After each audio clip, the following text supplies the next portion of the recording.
Let's talk about overindulging children. I think that some parents misunderstand the idea. Sometimes parents think that it's if I just give my kids too much, then they're going to have a problem. But it's different for every child to know how much you can give them. Do you allow a child to have a bike, or do you allow a child to have a cell phone or a computer in their room, or the freedom to go to a party, or to have some freedom to take the car and go somewhere? What do we allow children to do, or what kind of freedoms do we give them, or what kind of toys do we allow them to have, and so on? The answer to the question has much to do with a child's own heart. Does the child have the character to manage this particular toy or this particular freedom? That's the question we must ask.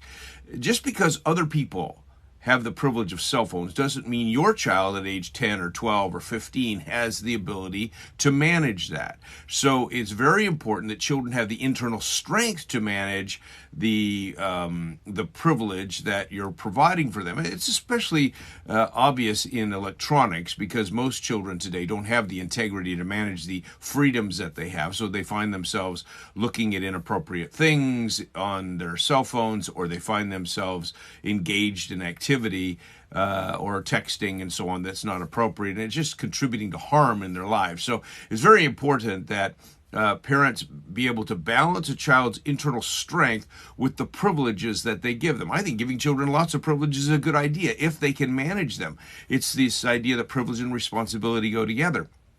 If you don't have the internal strength to manage it, then having the privileges is actually dangerous for children. So you're going to want to, first of all, limit the privileges and freedoms you give to children.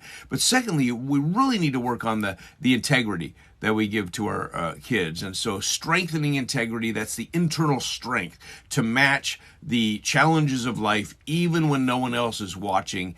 We need to work on that. As we do and strengthen that, then we are able to give children more privileges. So think about it in those terms. Don't be puzzled or frustrated that your child at age 12 can't have the same privileges that other children have at age 12. They might be frustrated with that and give you a hard time about it, but the key is, do you have the ability to manage it? And if a child doesn't, we don't give them the privileges. We instead teach them how to have the integrity. Actually, setting a goal, let's build the integrity you need, is very important and can help a child to move forward toward a privilege that they would like. For more biblical parenting tips, follow me here.